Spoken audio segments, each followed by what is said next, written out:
Bab 1196. Gelombang kejutan di semua sisi.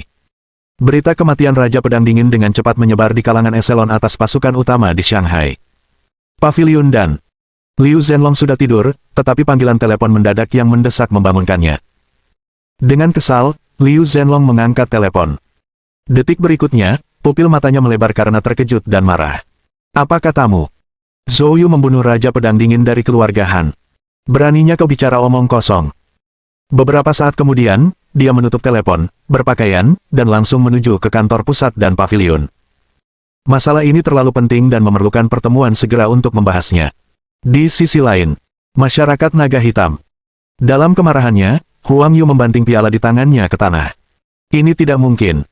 Bagaimana mungkin bocah nakal Zhou Yu bisa membunuh Raja Pedang Dingin? Presiden, masalah ini benar-benar nyata dan telah menyebar di antara kekuatan-kekuatan utama kota Hu, kata bawahan Huang Yu dengan cepat. Mendengar bawahannya berkata begitu percaya diri, wajah Huang Yu berubah dengan beberapa ekspresi.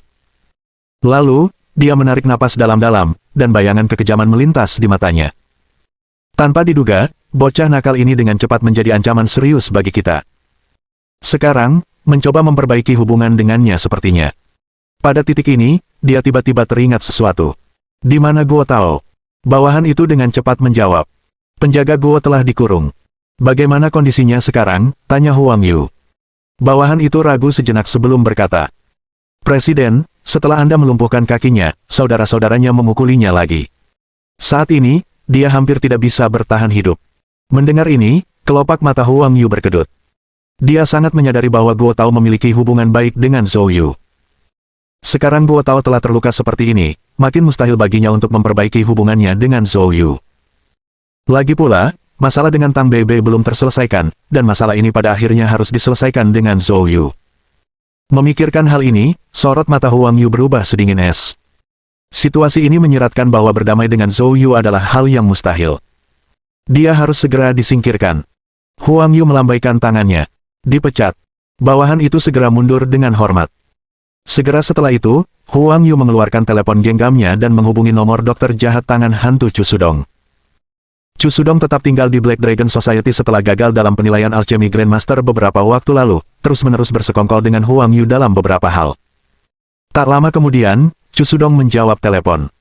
"Presiden Huang, mengapa Anda menelepon saya selarut ini?" Dengan wajah tegas, Huang Yu menceritakan kejadian Zhou Yu membunuh Raja Pedang Dingin. Setelah mendengarnya, Chu Sudong juga menunjukkan ekspresi terkejut. Bocah Zhou Yu itu, selain memiliki kemampuan medis yang hebat, ternyata juga sangat hebat dalam seni bela diri. "Apa sih latar belakang orang ini?" Huang Yu berkata dengan suara yang dalam. "Tidak masalah apa latar belakangnya sekarang. Keberadaannya telah mengancam rencana besar bagi masa depan perkumpulan naga hitamku. Dia harus disingkirkan. Dan itu harus dilakukan dengan cepat. Saya menghubungi Anda sekarang untuk melihat apakah Anda punya solusi." Mendengar ini, Chu Sudong terdiam sejenak, lalu kilatan ganas melintas di matanya. "Presiden Huang, sebenarnya saya punya solusi. Tentu saja, saya tidak bisa menjamin tingkat keberhasilan 100%. Saya hanya bisa mengatakan bahwa kemungkinannya sangat besar." Tanpa ragu, Huang Yu berkata langsung. "Apa rencananya?" "Begini, aku pernah mendapat warisan yang mengajariku cara meramu pil jahat." Chu Sudong menjelaskan rencananya secara kasar melalui telepon. Setelah mendengarnya, wajah Huang Yu dipenuhi dengan keheranan. Apakah benar-benar ada pil aneh seperti itu di dunia ini? Chu Sudong terkekeh sinis. "Presiden Huang, menurutmu dari mana lagi aku mendapat julukan dokter jahat tangan hantu?" Mendengar ini, Huang Yu langsung menunjukkan senyum dingin. "Bagus, sangat bagus. Kalau begitu, semuanya sudah beres. Ramuan obat apapun yang kau butuhkan, katakan saja. Aku akan mendukungmu sepenuhnya. Tugasmu adalah menyempurnakan pil ini dalam waktu sesingkat mungkin." "Baiklah, tidak masalah. Asalkan bahannya sudah disiapkan, saya bisa menyempurnakannya dalam sehari." "Bagus sekali." Huang Yu menutup telepon dengan puas. Rencana Chu Sudong membuatnya sangat bersemangat. Jika berhasil, bukan hanya Zhou Yu, ancaman tersembunyi ini, yang dapat disingkirkan, tetapi masalah Tang Beibe juga dapat diatasi pada saat yang sama. Ini benar-benar situasi yang saling menguntungkan. Dia segera memerintahkan bawahannya untuk menyiapkan bahan obat yang dibutuhkan Chu Sudong. Pinggiran selatan kota Hu. Setelah menyelamatkan Yun Feifei, Zhou Yu langsung pergi ke mayat Raja Pedang Dingin. Dia mengambil tubuh Raja Pedang Dingin dan kemudian berkata kepada semua orang. Ayo pergi, kembali ke kota. Melihat Zhou Yu membawa tubuh Raja Pedang Dingin, Raja Awan dengan cepat bertanya. Zhou Yu, apa yang sedang kamu rencanakan? Kilatan dingin melintas di mata Zhou Yu. Keluarga Han, keluarga Su, dan keluarga Ao menyiksaku sepanjang malam, bagaimana mungkin aku bisa membiarkan mereka begitu saja? Hari ini, aku harus membuat ketiga keluarga ini membayar harganya. Mendengar ini, Raja Awan merenung sejenak, lalu menatap Zhou Yu. Malam ini memang memberikan kesempatan yang baik. Namun, jangan remehkan ketiga keluarga ini. Masing-masing dari mereka memiliki lebih dari satu ahli alam raja. Bagaimana kalau begini? Aku akan menemanimu, tapi aku tidak akan muncul di depan umum. Jika seorang raja bela diri bertindak, aku akan mengintimidasi mereka secara diam-diam. Di sampingnya, Raja Phoenix terbang segera berkata, Tuan Zhou, saya juga akan menemani Anda. Mendengar ini, Zhou Yu terkekeh. Kalau begitu, aku akan merepotkan kalian berdua. Setelah mengatakan itu, dia menoleh ke Yun Feifei dan berkata, Saudari Yun, kembalilah ke markas besar Wuge dulu. Aku akan kembali setelah selesai. Yun Feifei tampak khawatir, tetapi ia tahu ia tidak bisa menghentikan Zhou Yu. Yang bisa ia lakukan hanyalah tidak menimbulkan masalah baginya. Yun Feifei mengulurkan tangan dan meraih tangan Zhou Yu, sambil berkata dengan sungguh-sungguh. Zhou Yu, hati-hati. Aku akan menunggumu kembali di Wuge. Zhou Yu tersenyum dan mengangguk. Kemudian dia, bersama Raja Awan dan lainnya, langsung menuju ke arah keluarga Han. Bab 1197. Kompensasi untuk tekanan emosional. Ketika Zhou Yu tiba di rumah keluarga Han, para penjaga di gerbang tercengang saat melihatnya membawa mayat Raja Pedang Dingin. Mereka menatap wajah Zhou Yu seolah-olah mereka melihat setan, mundur ketakutan. Tak lama kemudian, Han Jiantu menerima berita itu dan bergegas keluar bersama para petinggi keluarga Han. Meskipun mereka sudah tahu kalau Raja Pedang Dingin telah terbunuh, melihat jasadnya tetap membuat keluarga Han menunjukkan ekspresi terkejut. Han Jiantu dengan paksa menenangkan hati para anggota keluarga Han, lalu menatap Zhou Yu. Zhou Yu, apa yang sudah terjadi ya sudah terjadi, tak perlu banyak bicara. Letakkan mayat Raja Pedang Dingin senior, apapun yang kau minta, katakan saja. Mendengar ini, Zhou Yu tertawa dingin. Kau berencana untuk menyergap dan membunuhku, lalu sekarang kau diam saja, berharap bisa menyembunyikannya. Han Jiantu berkata dengan suara yang dalam. Zhou Yu, meskipun Raja Pedang Dingin adalah seniman bela diri tingkat raja dari keluarga Hanku, dia sebenarnya bukan salah satu dari kami. Apa yang dia pilih untuk lakukan tidak ada hubungannya dengan keluarga Han saya. Mungkin karena kamu menyinggung perasaannya di pesta keluarga Gong malam itu, jadi dia memutuskan untuk merepotkanmu. Wajah Zhou Yu penuh dengan ejekan setelah mendengar ini. Keluarga Han yang baik sekali. Seorang seniman bela diri tingkat raja, diusir begitu saja. Aku ingin tahu apa yang akan dipikirkan anggota tingkat raja lainnya tentang kata-kata ini. Mata Han Jiantu berkedut, dan dia menahan amarahnya, berkata, Zhou Yu, apapun yang terjadi, keluarga Hanku tidak akan menghindar dari tanggung jawab dan bersedia menanggung sebagiannya, katakan saja syaratmu. Zhou Yu menatap Han Jiantu, matanya berkilat dingin. Bersamaan dengan itu, dia menghitung cepat dalam pikirannya. Dia sudah merasakan bahwa keluarga Han memiliki sedikitnya 3 kehadiran tingkat raja, konfrontasi langsung tidak akan punya banyak peluang berhasil, itu hanya akan berakhir dengan kehancuran bersama. Oleh karena itu, berperang bukanlah suatu pilihan, memaksa keluarga Han untuk berdarah-darah adalah satu-satunya jalan. Memikirkan hal ini, Zhou Yu berbicara. Kompensasi kerusakan spiritual sebesar 5 miliar.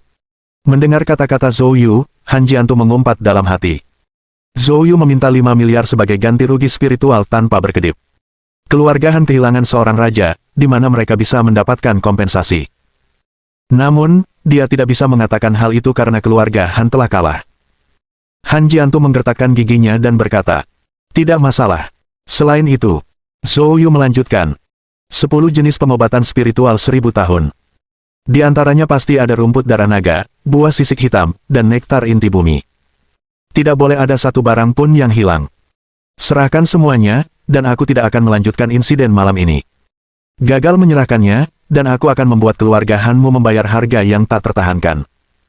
Aku mungkin akan mencabut seluruh keluargamu. Mendengar ini, wajah Han Jiantu berubah drastis. Hal-hal yang dituntut Zhou Yu benar-benar keterlaluan.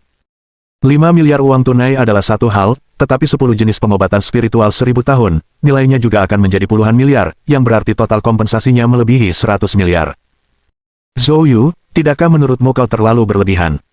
Apakah kamu benar-benar berpikir keluarga Hanku begitu mudah diganggu? Aku peringatkan kau, keluarga Hanku masih memiliki guru tingkat raja. Han Jiantu berkata dengan marah.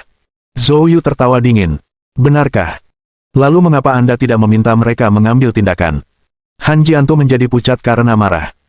Dia ingin para raja keluarga Han bertindak, tetapi barusan, para raja keluarga Han lainnya menyampaikan kepadanya bahwa Zhou Yu juga memiliki dua raja tingkat di belakangnya. Jika perkelahian terjadi, hasilnya tidak pasti, bahkan jika mereka menang, itu akan menjadi kemenangan sia-sia. Pesannya sangat jelas. Para raja Han tidak bersedia bertindak. Melihat Han Jiantu tidak dapat berbicara, Zhou Yu mencibir. Kau boleh menolak, tapi karena kau sudah mengepung dan menyerang ketua paviliun bela diri kota Hu, aku bisa menyuruh markas besar Wu Ge dan markas besar Aula Hukuman mengirim orang untuk membersihkan keluarga Hanmu secara menyeluruh. Jangan percaya padaku, cobalah saja. Mendengar ini, wajah Han Jiantu menjadi gelap sepenuhnya. Anggota keluarga Han lainnya dipenuhi amarah di mata mereka, ingin segera maju dan mencabik-cabik Zhou Yu. Namun pada akhirnya, mereka ditahan oleh Han Jiantu. Han Jiantu menatap Zhou Yu dengan intens, akhirnya mengucapkan beberapa patah kata dari sela-sela giginya. Baiklah, aku setuju. Zhou Yu dengan santai melemparkan mayat Raja Pedang Dingin ke kaki Han Jiantu. Setidaknya kamu tahu apa yang cerdas. Aku memberimu waktu paling lama 3 hari. Sedetik lebih lama, dan aku tidak akan menunggu. Setelah selesai, Zhou Yu tertawa dingin, berbalik, dan berjalan pergi dengan langkah panjang. Setelah meninggalkan keluarga Han, Raja Phoenix terbang dan Raja Awan segera muncul dari bayang-bayang. Raja Awan tertawa dan berkata, keluarga Han masih memiliki 3 tingkatan raja, mereka hendak bertindak tetapi mungkin tidak menginginkan kehancuran bersama, jadi mereka menahan diri. Zhou Yu terkekeh pelan. Aku juga merasakannya. Jika ki sejatiku pulih sepenuhnya hari ini, aku pasti sudah menghabisi keluarga Han di sini dan sekarang. Dan memusnahkan sepenuhnya ketiga tingkatan raja itu. Mendengar perkataan Zhou Yu, Raja Awan dan Raja Phoenix terbang bertukar pandang dan tersenyum kecut. Hanya Zhou Yu, seorang prajurit alam suci, yang berani mengucapkan kata-kata sombong seperti itu. Pada saat inilah Raja Awan tiba-tiba teringat sesuatu, dia berkata, Zhou Yu, aku perhatikan meskipun kekuatanmu sekarang sangat kuat, keterampilan bela dirimu terlalu lemah, menyebabkanmu menderita saat bertarung dengan para master tingkat raja. Kamu harus menemukan cara untuk meningkatkan keterampilan bela dirimu. Zhou Yu mendesah. Dia tahu betul hal ini. Hanya saja, orang tua yang mengajarinya seni bela diri tidak pernah mengajarinya keterampilan bela diri. Oleh karena itu, area ini selalu menjadi area terlemahnya. Sekarang, seiring bertambahnya kekuatannya, satu-satunya hal yang dapat diandalkannya adalah 8 tebasan pedang iblis yang baru diperolehnya.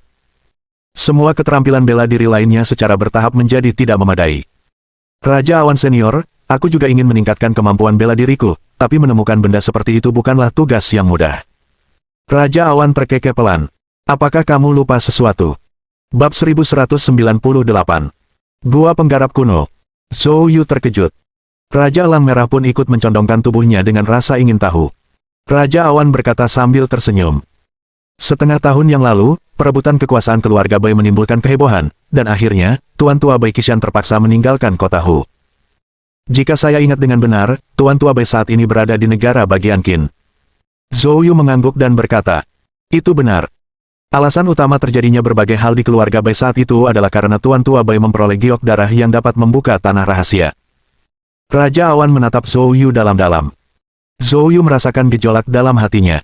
Dia ingat. Memang, saat dia memeriksa luka Bai Qishan, dia menemukan belut jade di dantiannya. Bai Qishan telah secara jelas memberitahunya bahwa giok darah ini memang berhubungan dengan suatu tanah rahasia. Dengan begitu banyak hal yang terjadi di kota Hu akhir-akhir ini, dia hampir melupakannya.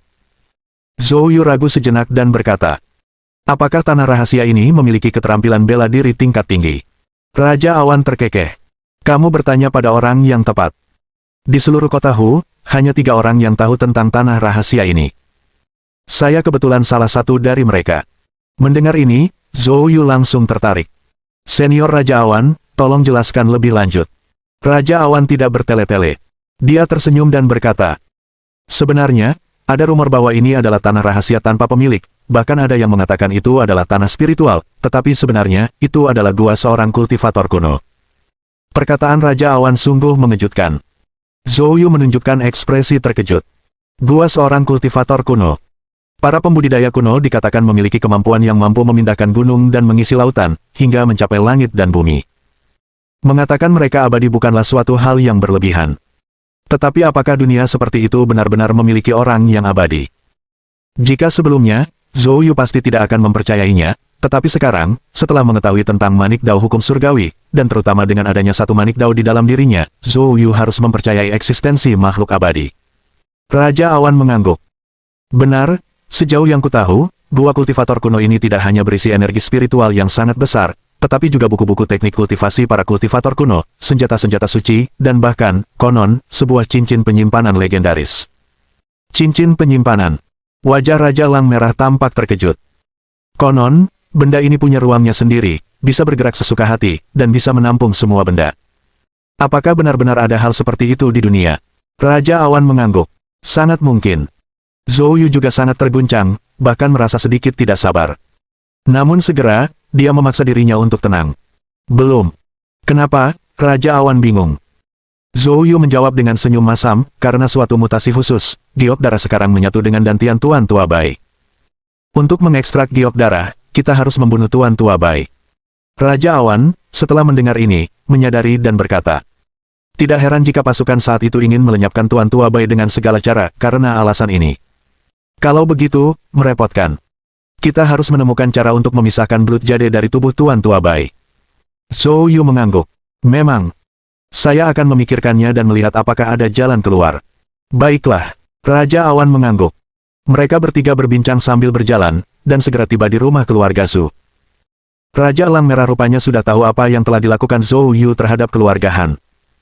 Menghadapi kedatangan Zhou Yu, ia dengan lugas berkata, keluarga Zhu kami bersedia membayar untuk perdamaian. Lagi pula, dibandingkan dengan keluarga Han, keluarga Zhu-nya belum kehilangan seorang pun ahli alam raja. Karena itu, dalam hati Raja Lang Merah, ada lebih banyak rasa schadenfreude terhadap keluarga Han. Meskipun harus mengeluarkan uang, ia dengan senang hati melakukannya. Terlebih lagi, Raja Lang Merah tahu bahwa di belakang Zhou Yu ada dua raja bela diri. Keluarga Zhu-nya mungkin tidak bisa membunuh Zhou Yu sekarang. Sebaliknya, Zhou Yu juga tidak percaya diri dalam memusnahkan keluarga Zhu. Oleh karena itu, percakapan mereka cukup menyenangkan. Pada akhirnya, Zhu Tanggong memberi ganti rugi sebesar 2 miliar. Zhou Yu pergi dengan uang itu. Setelah Zhou Yu pergi, petinggi keluarga Zhu duduk di ruang konferensi, masing-masing dengan ekspresi muram. Bocah Zhou Yu ini sudah menjadi kekuatan.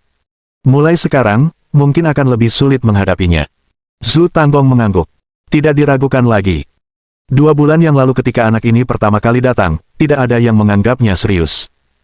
Siapa sangka kekuatannya akan meningkat begitu cepat. Paman, karena kita tidak bisa menghadapi Zhou Yu, kita harus berdamai dengannya. Seorang anggota keluarga Zhu yang lebih muda menyarankan. Saya setuju dengan itu. Banyak anggota keluarga Zhu yang menunjukkan persetujuan mereka. Dalam keluarga besar seperti itu, kepentingan biasanya diutamakan, dan sekarang tampaknya terus menentang Zhou Yu dapat menyebabkan kerugian yang lebih besar di masa depan. Keluarga Han adalah contoh nyata. Zhu Tanggong berkata dengan wajah muram. Saya juga ingin berdamai. Tapi, entah kenapa, Tuan Tua bersikeras berurusan dengan Zhou Yu. Selama dia tidak mengalah, tanganku terikat. Mendengar ini, semua orang terdiam. Bagaimanapun, Tuan Tua adalah tulang punggung keluarga Zhu, segalanya tergantung pada keputusannya. Setelah terdiam lama, Zhu Tanggong menghela napas dan berkata, kita akhiri saja seperti itu, kita jalankan selangkah demi selangkah. Rapat ditunda. Di sisi lain, setelah meninggalkan keluarga Zhu, mata Zhou Yu berkilat dingin saat dia berkata. Perhentian selanjutnya, keluarga Ao. Bab 1199. Pertumpahan darah. Akan tetapi, Zhou Yu tidak memperlakukan keluarga Proud sebagaimana ia memperlakukan keluarga Han dan Zhu. Keluarga bangga cukup strategis, seperti terlihat dari apa yang baru saja terjadi. Para ahli kerajaan dari keluarga Zhu dan Han langsung menyerangnya. Namun para ahli alam raja dari keluarga bangga muncul terakhir. Jelas, karena alasan tertentu, keluarga Han dan Zhu digunakan sebagai pion oleh keluarga bangga. Untuk mencapai hal ini, orang dapat membayangkan betapa cerdiknya hal itu. Jadi, sebelum Zhou Yu menyusahkan keluarga bangga, dia berencana mencari seseorang untuk mengumpulkan informasi terlebih dahulu. Orang yang paling memahami situasi keluarga bangga, tentu saja, Zhao Da. Zhou Yu langsung mengeluarkan ponselnya dan menelepon Zhao Da. Akan tetapi, setelah panggilan tersambung, selalu saja muncul pesan bahwa panggilan tidak dapat tersambung. Zhou Yu mengerutkan kening, dan intuisinya mengatakan Zhao Da sedang dalam masalah. Raja Awan, yang berdiri di samping Zhou Yu, memperhatikan ekspresi muramnya dan segera bertanya. Zhou Yu, ada apa? Zhou Yu berkata dengan suara yang dalam. Saya punya teman yang mungkin sedang dalam masalah. Saya harus pergi memeriksa dulu. Cloud King tidak bertanya lebih jauh. Mereka bertiga segera tiba di hotel tempat Zhao Da menginap. Namun, di dalam kamar hotel, tidak ada seorang pun. Sepatunya, tasnya, dan bahkan mantelnya masih ada di ruangan itu. Indra ketuhanan Zhou Yu menyebar seketika dan menemukan masih ada jejak-jejak seniman bela diri yang tertinggal di ruangan itu. Ini adalah seniman bela diri tingkat tinggi, setidaknya di atas alam suci. Zhao Da dibawa pergi. Zhou Yu langsung membuat keputusan. Pada saat kritis ini, dengan hilangnya Zhao Da, kecurigaan terbesar tentu saja jatuh pada keluarga Bangga. Cahaya dingin melintas di mata Zhou Yu. Di pintu masuk Proud Family Manor. Saat ini, pintu masuk Proud Family Manor dipenuhi oleh para ahli dari Proud Family. Pemimpinnya adalah Ao Ziyi, tokoh terkemuka generasi muda keluarga Bangga. Dengan adanya peristiwa penting yang terjadi malam ini, di mana Zhou Yu berhadapan dengan keluarga Han dan Zhu satu demi satu, dan mengingat keluarga Bangga juga ikut terlibat dalam masalah ini, mereka tidak bisa hanya berdiam diri tanpa memberikan reaksi apapun. Oleh karena itu, Ao Ziyi telah membawa para ahli dari keluarga Bangga lebih awal untuk menunggu di pintu masuk, menunggu kedatangan Zhou Yu. Sedikit lewat pukul 3 pagi, Zhou Yu akhirnya muncul. Semua orang di keluarga Bangga memperlihatkan ekspresi serius, menyaksikan Zhou Yu muncul dari malam. Ao Ziyi menarik napas dalam-dalam. Tuan Zhou, kami sudah lama menunggu Anda. Zhou Yu melihat sekelilingnya dan langsung menyadari bahwa semua orang yang hadir merupakan para ahli di atas alam suci, jumlahnya lebih dari 30. Berpikir tentang paviliun bela diri kota Hu miliknya, mereka menghitung semuanya, dan totalnya hanya ada 7 orang. Hal ini terjadi karena paviliun bela diri kota Hu terus-menerus ditekan dan diprovokasi oleh kekuatan-kekuatan besar ini selama bertahun-tahun. Zhou Yu menatap Ao Ziyi dengan dingin. Sepertinya kau siap melawanku. Ao Ziyi segera berkata. Tuan Zhou, terserah Anda untuk melawan atau tidak. Meskipun keluarga kebanggaan saya terlibat dalam beberapa hal, semuanya dilakukan secara tidak langsung, dan Tuan Zhou seharusnya tahu. Masalah ini bisa besar atau kecil. Jika Tuan Zhou menutup mata, semua orang akan senang. Tapi kalau Tuan Zhou bersikeras mempermasalahkannya, maka keluarga kebanggaanku. Ada apa? Zhou Yu mendengus dingin. Ao Ziyi terkekeh. Tentu saja, kami akan memberikan sedikit muka kepada Tuan Zhou. Keluarga kebanggaanku juga bisa menghabiskan uang untuk menghalau bencana. Ao Ziyi terkekeh pelan, meskipun dia berbicara tentang menghabiskan uang untuk menghilangkan malapetaka, sikapnya tetap saja merendahkan. Zhou Yu mencibir. Kesampingkan urusanku untuk saat ini, aku hanya bertanya satu hal padamu, di mana Zhao Da? Ao Ziyi tidak menyangka Zhou Yu akan mencari tahu keberadaan Zhao Da saat ini. Dia tertegun sejenak, lalu segera kembali tersenyum acuh tak acuh. Aku tidak menyangka Tuan Zhou begitu peduli pada sepupuku. Mungkinkah kau menyukainya? Kalau begitu, aku bisa memutuskan untuk menikahkan sepupuku denganmu sekarang. Dengan begitu, kedua keluarga kita akan menjadi saudara, haha. Melihat senyum licik Ao Ziyi, cahaya dingin tiba-tiba melintas di mata Zhou Yu. Dia melancarkan serangan telapak tangan ke udara. Tamparan. Ao Ziyi langsung terkena serangan Ki Force yang dahsyat di wajahnya. Dia berteriak dan terbang ke samping. Melihat kejadian ini, gerombolan Saint Realm dari Proud Family langsung ingin beraksi namun dihentikan oleh Ao Ziyi. Ao Ziyi berdarah dari mulutnya dan berjuang untuk bangkit dari tanah. Tuan Zhou, saya sungguh tidak tahu kemana Zhao Da pergi. Dia sepupuku, bukan anjingku. Bagaimana aku bisa tahu kemana dia ingin pergi? Mendengar ini, Zhou Yu mengerutkan kening. Sentuhan ilahi, yang merasakan bahwa Ao Ziyi tidak berbohong. Mungkinkah hilangnya Zhao Da tidak ada hubungannya dengan keluarga Bangga? Namun selain keluarga Bangga, siapa lagi yang akan bertindak melawan Zhao Da? Zhou Yu tidak dapat menemukan jawabannya untuk saat ini. Tampaknya dia hanya bisa membiarkan orang-orang paviliun bela diri menyelidikinya besok. Sambil mengingat hal itu, Zhou Yu menyipitkan mata ke arah Ao Ziyi. Kalau begitu, aku tidak akan bertanya lagi. Sekarang, mari kita selesaikan masalah ini di antara kita. Ao Ziyi berkata dengan suara serius. Keluarga Proud boleh menghabiskan uang, tapi jumlahnya pasti tidak sebanyak keluarga Zhu. Sebelum Ao Ziyi selesai berbicara, Zhou Yu langsung memotongnya. Kamu terlalu memikirkannya, masalah ini tidak bisa diselesaikan dengan uang. Ao Ziyi terkejut. Lalu apa yang kamu inginkan? Tatapan mata Zhou Yu menyapu sekelompok ahli alam suci di belakang Ao Ziyi. Para ahli Sein Realm di keluarga kebanggaan Anda sangat banyak.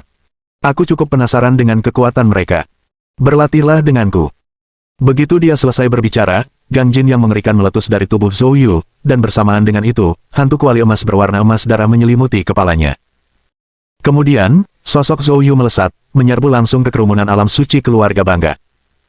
Seketika, teriakan dua orang ahli Sein Realm awal terdengar, dan kedua orang ahli Sein Realm itu pun menemui ajalnya dengan tragis dalam sekejap. Zhou Yu hendak melancarkan pembantaian. Wajah Ao Ziyi berubah panik, dan dia berteriak mendesak ke arah istana. Leluhur, cepat. Saat kata-kata itu terucap, dua orang mengerikan meletus dari kedalaman Proud Family Manor, dan langsung mengunci sosok Zhou Yu. Nak, berhenti sekarang juga, atau kau akan mati. Bab 1200. 6 ahli alam raja. Raja bela diri dari keluarga bangga mengambil tindakan. Akan tetapi, menghadapi peringatan Raja bela diri keluarga bangga, Zhou Yu tidak tergerak dan terus bertarung. Kedua ahli alam raja itu mendengus marah dan hendak bergerak, tetapi pada saat ini, di belakang Zhou Yu, di malam hari, dua aura alam raja yang sama kuatnya juga meletus. Raja Fei Hong dan Raja Awan juga ikut bergerak. Mereka berdiri di udara, memandang bagian dalam Proud Family Manor, memandangi dua sosok di langit hitam. Kedua orang tua dari keluarga bangga ingin melakukan sesuatu. Kami akan ikut bermain. Raja Awan mencibir. Mendengar perkataan Raja Awan, dari dalam keluarga Yun, 4 aura alam raja meletus, dan di saat yang sama, 4 sosok bayangan naik ke udara. Melihat pemandangan ini, bahkan Raja Awan pun menunjukkan ekspresi serius. 6 alam raja. Memang, keluarga bangga telah menyembunyikan sebagian besar kekuatan mereka. Akan tetapi, Zhou Yu tampaknya tidak menyadarinya, dan terus bertarung di tengah para ahli alam suci dari keluarga bangga. Hanya dalam waktu 2 menit saja, lebih dari 10 ahli Sein Realm tewas, sementara beberapa lainnya terluka parah di tanah. Setengah dari ahli Sein Realm milik keluarga bangga dibuat tak berguna oleh Zhou Yu. Wah, kau sedang mencari kematian. Para ahli alam raja dari keluarga bangga tentu saja tidak dapat menoleransi hal ini. Di antara 6 alam raja, 4 mengejar Raja Awan dan Raja Fei Hong, menyisakan 2 menuju Zhou Yu. Merasakan kedatangan para seniman bela diri alam raja, Zhou Yu langsung mendengus dingin, melepaskan ki sejati yang mengerikan dan menghempaskan semua ahli alam suci yang tersisa. Kemudian, Zhou Yu menghunus pedang iblis emas. Pada saat dia memegang pedang setan emas, aura Zhou Yu tiba-tiba melonjak 3 tingkat lebih tinggi. Segera setelah itu, Zhou Yu mengerahkan seluruh tenaganya, menyerang dengan pedangnya. Dia menggunakan Thunderbolt Might dari Eight Devil Blade Shoots. Bang! Dengan sebuah ledakan, geng saber yang mengerikan itu menebas langsung ke arah mereka berdua. Kedua ahli alam raja, saat melihat pukulan ini, juga menunjukkan ekspresi terkejut. Tidak heran Zhou Yu mampu membunuh Raja Pedang Dingin. Pedang ini sungguh dapat mengancam seniman bela diri alam raja. Akan tetapi, pedang tunggal ini saja tidak dapat mengalahkan keduanya. Keduanya mendengus bersamaan, masing-masing melayangkan pukulan. Ledakan. Bilahnya hancur akibat gabungan pukulan mereka. Seketika, keduanya muncul tepat di depan Zhou Yu. Zhou Yu tetap tenang dan mencibir. Tuan-tuan, apakah kalian berniat melawan saya? Aku harus mengingatkanmu, meskipun aku tidak bisa menghadapi kalian berdua bersama-sama, kalian tidak akan bisa menghentikanku pergi. Tidak percaya? Cobalah. Wajah kedua raja bela diri keluarga bangga tampak semuram mungkin. Penyergapan terhadap Zhou Yu malam ini adalah kegagalan total. Awalnya, mereka tidak pernah mempertimbangkan apa yang akan terjadi jika mereka gagal. Jadi sekarang, setelah rencananya gagal, mereka menyadari besarnya masalah yang mereka timbulkan pada diri mereka sendiri. Jika Zhou Yu, sebagai Menteri Paviliun Bela Diri, ditangani secara diam-diam, seiring berjalannya waktu, hal itu akan memudar seperti halnya menteri sebelumnya. Tetapi sekarang, Zhou Yu tidak hanya hidup, kekuatannya telah meningkat pesat, mampu membunuh seorang Raja Bela Diri. Jika mereka tidak bisa membunuhnya hari ini, dia akan menjadi ancaman besar di masa depan. Namun sekarang, mereka mungkin tidak dapat membunuh Zhou Yu. Jika mereka benar-benar mengambil tindakan dan gagal membunuh Zhou Yu dan membiarkannya melarikan diri, konsekuensinya akan mengerikan. Bagaimanapun juga, mereka adalah ahli alam raja. Mereka terbiasa bersikap angkuh dan berkuasa, memutuskan hidup dan mati hanya dengan sepatah kata, tetapi siapa sangka mereka akan dipaksa ke dalam situasi seperti itu. Keduanya bertukar pandang, lalu salah satu dari mereka menggertakkan gigi dan berkata, Zhou Yu, kami akan membiarkanmu pergi sekarang. Biarkan masalah ini berakhir di sini. Jika Anda mendesak lebih jauh, sifatnya akan berbeda, dan jangan salahkan kami karena benar-benar tidak sopan. Mendengar ini, Zhou Yu tertawa terbahak-bahak. Baiklah, biarkan masalah ini berakhir di sini. Setelah mengucapkan kata-kata itu, Zhou Yu menarik ki sejatinya dan berbalik untuk pergi. Setelah Zhou Yu pergi, Raja Fei Hong dan Raja Awan juga pergi. Melihat Zhou Yu pergi dengan begitu tegas, keenam Raja Bela Diri keluarga bangga saling berpandangan, lalu masing-masing menampakkan ekspresi getir. Kali ini, keluarga bangga membayar harga yang mahal. Kehilangan belasan ahli Sein Realm ini saja sudah tak terkira. Belum lagi kemampuan Zhou Yu untuk datang dan pergi sesuka hatinya di hadapan enam Raja Alam keluarga bangga, menjadi pukulan psikologis bagi para ahli Raja Alam itu juga. Jika salah satu dari mereka tidak stabil secara mental, kejadian ini mungkin menjadi setan hati mereka, yang menghalangi kemajuan apapun di masa depan dalam seni bela diri. Di sisi lain, setelah meninggalkan keluarga bangga, Raja Fei Hong dan Raja Awan muncul di samping Zhou Yu.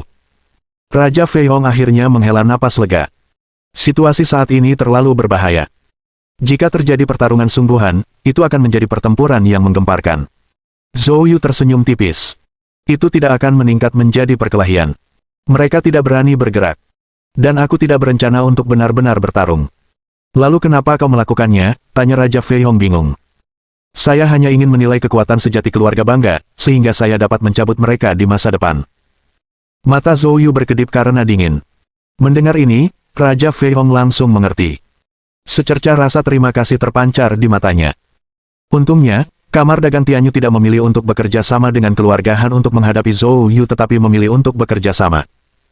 Kalau dipikir-pikir lagi, kolaborasi ini sungguh menguntungkan. Tuan Zhou, apa rencana Anda selanjutnya? Tanya Raja Fei Hong dengan sopan. Zhou Yu terkekeh. Semua tujuan malam ini telah tercapai, terima kasih atas usaha kalian berdua. Raja Fei Hong dengan cepat berkata. Tuan Zhou, tolong jangan katakan itu. Raja Awan juga terkekeh. Memang, mulai hari ini, struktur kekuasaan kota Hu pasti akan berubah, sesuatu yang belum pernah terjadi selama hampir 100 tahun. Ini benar-benar sesuatu yang dinantikan. Baiklah, karena tidak ada yang lain, aku akan kembali dulu. Jangan ragu untuk menghubungiku jika ada masalah nanti. Zhou Yu mengangguk, dan setelah mengantar keduanya pergi, dia kembali ke paviliun bela diri. Bab 1201. Memasang perangkap. Saat Zhou Yu kembali ke paviliun bela diri, seluruh paviliun meledak dalam kegembiraan. Peristiwa malam ini telah menyebar ke seluruh paviliun. Paviliun bela diri Hu Cheng tidak pernah merasa sebangga ini selama bertahun-tahun.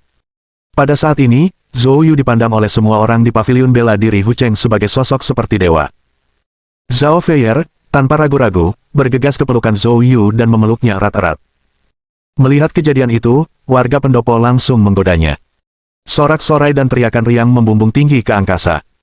Setelah kekacauan mereda, Zhou Yu memerintahkan semua orang untuk beristirahat, lalu meminta Zhao Feier untuk memberitahu Lin Yinflai dan yang lainnya untuk mencari keberadaan Zhao Da. 3 hari berlalu dengan cepat. Pada malam ketiga, keluarga Han mengirimkan 10 obat spiritual yang diminta Zhou Yu, tepat waktu. Alasan Zhou Yu secara khusus meminta rumput darah naga, buah sisik hitam, dan susu inti bumi kepada keluarga Han adalah karena ketiga obat spiritual ini merupakan bahan penting untuk pil tingkat 8 yang akan disempurnakannya. Pil kelas 8 ini penting untuk terobosannya menuju alam raja, jadi dia harus merencanakannya terlebih dahulu. Namun, selain ketiga obat ini, satu obat spiritual langka masih hilang, yang dikenal sebagai buah reinkarnasi. Barang ini amat langka, dan Zhou Yu tidak ingin keluarga Han mengetahui tujuannya memperoleh obat-obatan ini, jadi dia tidak memintanya dari mereka. Dia berencana untuk mencari buah reinkarnasi sendiri. Tepat pada saat itu, Niu Biao bergegas masuk. Pak Menteri, barusan, Guo Tao dari perkumpulan naga hitam pingsan di pintu masuk paviliun kita, dan lukanya parah. Mendengar ini, wajah Zhou Yu menjadi gelap. Bawa aku untuk melihatnya. Sesampainya di ruang perawatan, Zhou Yu langsung melihat Guo Tao terbaring di tempat tidur. Dia segera maju untuk memeriksanya. Untungnya, sebagian besar cedera Guo Tao bersifat eksternal, dengan yang paling parah adalah tulang kakinya tertimpa seseorang. Jika ini adalah orang biasa, mereka akan lumpuh. Namun, di depan Zhou Yu, ini tidak dapat diterima. Zhou Yu mencantumkan resep dan menyerahkannya kepada Niu Biao, memerintahkannya untuk mengumpulkan obat-obatan spiritual. Tak lama kemudian, Niu Biao mengumpulkan obat-obatan, dan Zhou Yu secara pribadi mulai meramu obat spiritual untuk menyembuhkan Guo Tao. Setelah bekerja sepanjang malam, luka Guo Tao akhirnya stabil. Meridian dan tulang di kakinya dihubungkan sementara menggunakan pengobatan spiritual oleh Zhou Yu. Dengan sedikit pemulihan, semua lukanya dapat pulih. Keesokan paginya, Guo Tao terbangun dari pingsannya. Saat melihat Zhou Yu, Guo Tao berkata dengan lemah. Zhou Yu menjawab dengan suara berat. Tenang saja, aku baik-baik saja. Tapi kamu, bagaimana kamu bisa berakhir seperti ini? Mendengar ini, Guo Tao menjawab dengan marah. Itu batu giok kuning. Dia tahu aku akan memberitahumu, jadi dia menargetkanku.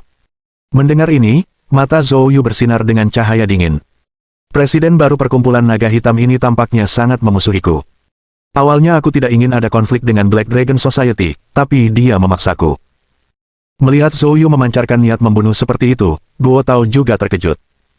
Aura pembunuhan yang mengerikan ini membuatnya merasa takut. Tampaknya kekuatan Zhou Yu menjadi semakin tak terduga. Tuan Zhou, giok kuning itu bukan hanya berada di alam suci sempurna, ada orang di belakangnya. Zhou Yu mendengus dingin, tidak peduli, dan berkata, aku tidak peduli siapa yang ada di belakangnya, karena dia terus-menerus membuat masalah, jangan salahkan aku karena bersikap kasar. Penjaga Guo, sebaiknya kau istirahat dengan baik. Aku akan mengurus sisanya. Tepat saat Guo Tao dibawa ke paviliun bela diri, giok kuning telah menerima berita tersebut. Giok kuning segera pergi ke kediaman Chu Sudong. Tuan Chu, Guo Tao sudah dikirim ke paviliun bela diri. Seperti yang diharapkan, begitu Zhou Yu mengetahui pengalaman Guo Tao, dia pasti akan datang ke perkumpulan naga hitam. Aku akan mengikuti rencana dan memancing Zhou Yu ke lokasi yang disepakati. Semoga obat pil Tuan Chu tidak mengecewakan saya. Chu Sudong berkata dengan senyum dingin. Presiden Huang, tenang saja, masalah ini tidak akan gagal. Giok kuning tersenyum tipis. Itu yang terbaik. Aku hanya khawatir Zhou Yu tahu alkimia. Saya khawatir dia akan menemukan solusinya, lalu. Chu Sudong langsung membantah. Saya menyempurnakannya menggunakan alkimia kuno yang sudah hilang, yang sangat langka di dunia. Lupakan saja dia memahaminya, dia mungkin bahkan belum pernah mendengarnya. Sekalipun dia hanya beruntung dan mengerti sedikit, aku punya tindakan lanjutan. Mendengar ini, mata Yellow Jade berbinar. Bagus sekali. Kalau begitu, mari kita lanjutkan sesuai rencana. Saat keduanya tengah berbincang, salah satu bawahan Yellow Jade bergegas masuk. Presiden, Zhou Yu sudah meninggalkan markas besar Wuge. Dia sedang menuju ke kantor pusat perkumpulan kita. Yellow Jade, ketika mendengar ini, sangat gembira. Hahaha, jatuh tepat ke dalam perangkap. Tuan Chu, saatnya bertindak. Setelah berbicara, keduanya meninggalkan Black Dragon Society satu demi satu. Bab 1202. Pulau Raja Barat. Setelah Zhou Yu meninggalkan paviliun bela diri, ia langsung menuju markas besar perkumpulan naga hitam. Tak lama kemudian, ia tiba di markas besar perkumpulan naga hitam. Begitu sampai di pintu masuk, dia bertemu dengan orang yang bertugas di bagian penerimaan tamu. Orang itu sebenarnya mengenali Zhou Yu. Menteri Zhou, saya tidak menyangka Anda akan memberi kami kehormatan dengan kehadiran Anda. Maaf saya tidak menyambut Anda dari jauh. Orang yang bertugas di bagian penerimaan tamu adalah seorang pria parubaya, gemuk, yang tampaknya sudah berpengalaman dalam hal ini.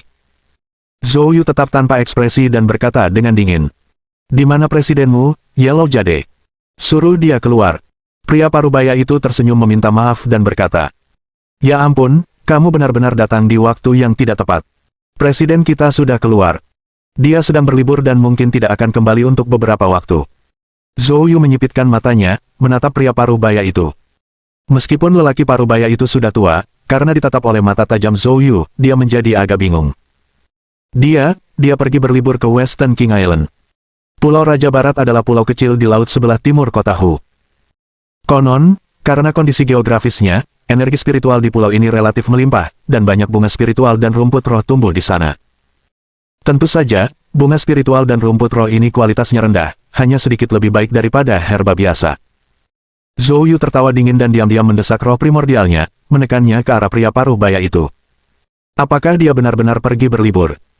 Pria parubaya itu merasa seperti sedang ditatap oleh seekor binatang buas yang mengerikan, siap kehilangan nyawanya kapan saja.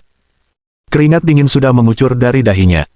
Mendengar ini, Zhou Yu mencibir dalam hati. Dia sudah yakin kalau pria parubaya itu berbohong, jadi sepertinya ada yang mencurigakan tentang Pulau Raja Barat. Akan tetapi, karena Yellow Jade berusaha keras mengatur ini, Zhou Yu sangat penasaran dengan apa yang ingin dia lakukan. Untuk mengetahui apa yang ingin dilakukannya, perjalanan ke sana perlu dilakukan.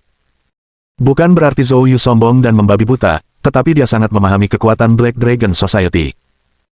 Black Dragon Society memiliki hubungan dengan Dark Domain, jadi Dragon Country dengan tegas melarang seniman bela diri tingkat kerajaan untuk tinggal di dalam Dragon Country. Jadi, Black Dragon Society pastinya tidak memiliki ahli setingkat kerajaan. Dan dengan kekuatan Zhou Yu saat ini, para ahli di bawah alam raja tidak akan menjadi ancaman baginya.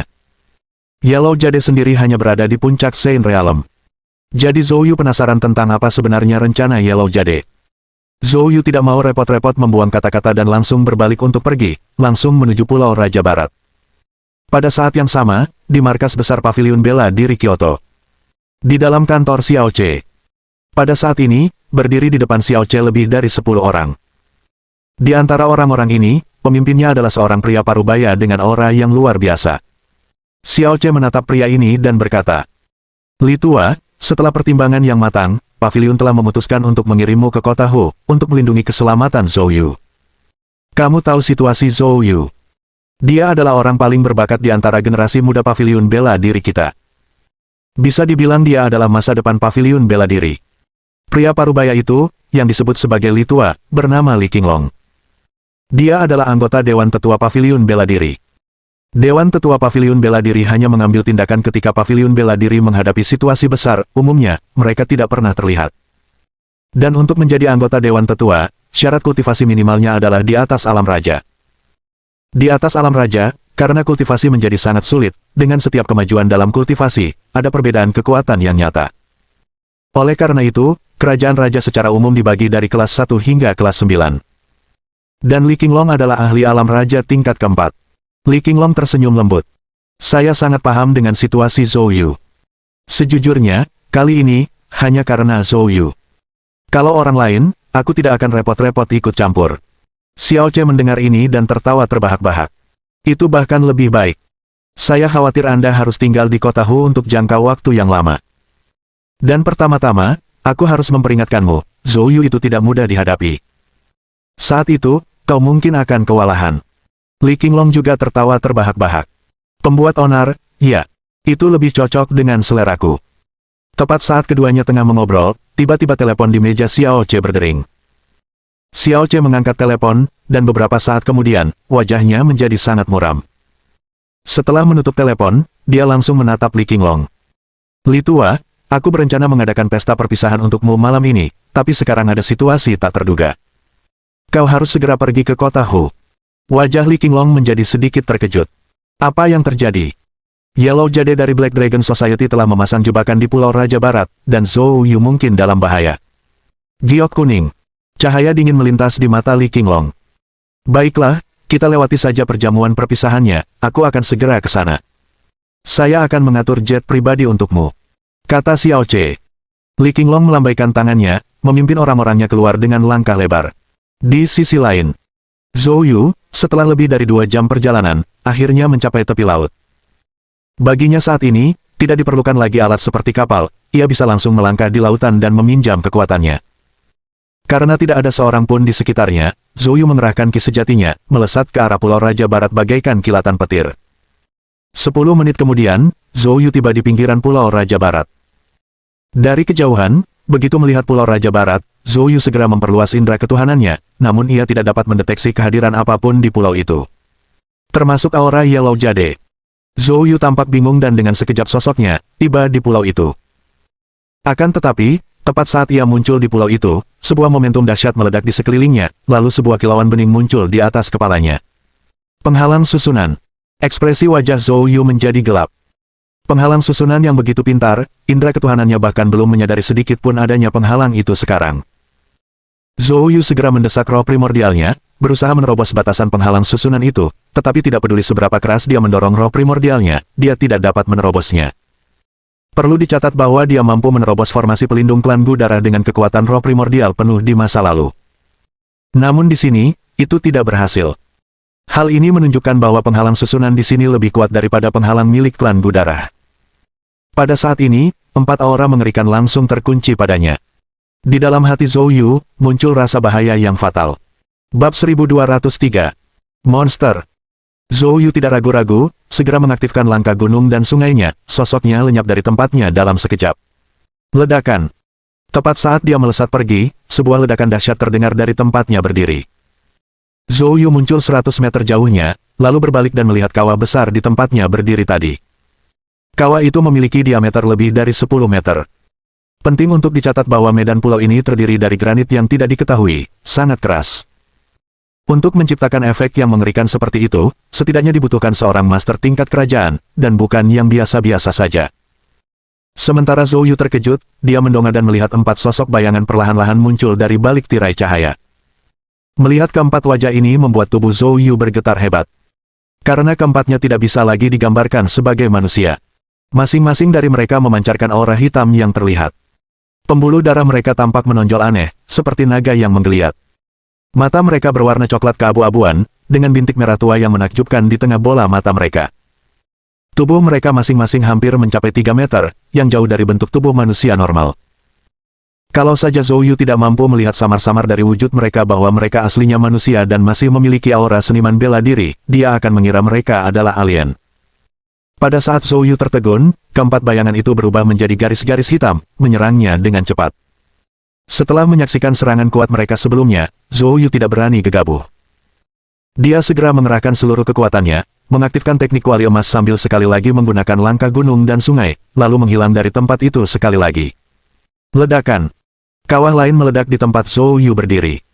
Namun kali ini, Zhou Yu tidak hanya menghindar secara membabi buta. Sosoknya secara misterius muncul di belakang keempat orang itu. Tanpa ragu, dia menyalurkan kekuatan geng naganya, mengeluarkan kekuatan penuhnya, dan melayangkan pukulan. Bam! Suara besar bergema. Salah satu dari keempatnya, sebelum menyadari, langsung terhempas oleh pukulan Zhou Yu. Tubuhnya terbanting keras ke tanah, menimbulkan banyak sekali retakan di permukaannya. Namun kemudian Zhou Yu tertegun. Orang itu tidak menunjukkan tanda-tanda kesakitan, langsung bangkit dan menyerangnya lagi. Kali ini, Zhou Yu benar-benar tercengang. Perlu diketahui, pukulan tadi, bahkan jika mengenai seorang seniman bela diri alam raja, pasti akan menimbulkan cedera. Namun, hal itu tidak membahayakan orang tersebut sama sekali. Itu sungguh tidak dapat dipercaya. Sementara Zhou Yu terkejut, keempat monster itu menyerang lagi, bahkan lebih cepat dari sebelumnya, hampir 2 kali lebih cepat. Zhou Yu menyadari bahwa pertahanan fisik monster ini telah mencapai tingkat yang tidak dapat dipercaya. Setidaknya jauh melampaui alam raja pemurnian tubuh pada umumnya. Jika kekerasan tidak efektif, maka ia akan mencoba metode lain. Zhou Yu dengan cepat mengaktifkan langkah gunung dan sungai, menghindar sambil diam-diam menyalurkan roh primordialnya, mengumpulkan kekuatan, dan menyerang kepala mereka dengan ganas. Perlu diingat, Raja Pedang Dingin terluka oleh serangan roh primordial Zhou Yu yang tak terduga, dan akhirnya kalah selangkah demi selangkah, hingga akhirnya ia meninggal. Secara umum, pertahanan laut kesadaran para ahli alam raja cukup rata-rata. Dengan kekuatan roh primordial Zhou Yu saat ini, melawan mereka yang berada di bawah alam raja tingkat ketiga, tak seorang pun dapat bertahan di saat lengah. Akan tetapi, saat roh primordial Zhou Yu menghantam kepala monster itu, kekuatan yang mengerikan langsung memantul kembali. Karena terkejut, Zhou Yu segera mengerahkan roh primordialnya untuk bertahan. Puff! Detik berikutnya, wajah Zhou Yu menjadi pucat pasi saat ia meludahkan darah. Pada saat yang sama, pandangan ngeri muncul di matanya. Di laut kesadaran keempatnya, ada penghalang serupa, yang memungkinkan mereka memperkuat dan memantulkan kembali serangan roh primordialnya beberapa kali. Jika Zhou Yu tidak bereaksi cepat, dia mungkin telah binasa akibat serangan roh primordialnya sendiri sekarang. Pada saat ini, mata Zhou Yu dipenuhi dengan rasa dingin yang teramat. Benar-benar giok kuning. Jelaslah bahwa keempat orang ini disergap di sini oleh Huang Yu. Kondisi mereka saat ini pastilah karena campur tangan Huang Yu. Setelah pertukaran singkat sebelumnya, Zhou Yu dapat memastikan bahwa keempatnya telah kehilangan kesadaran sepenuhnya.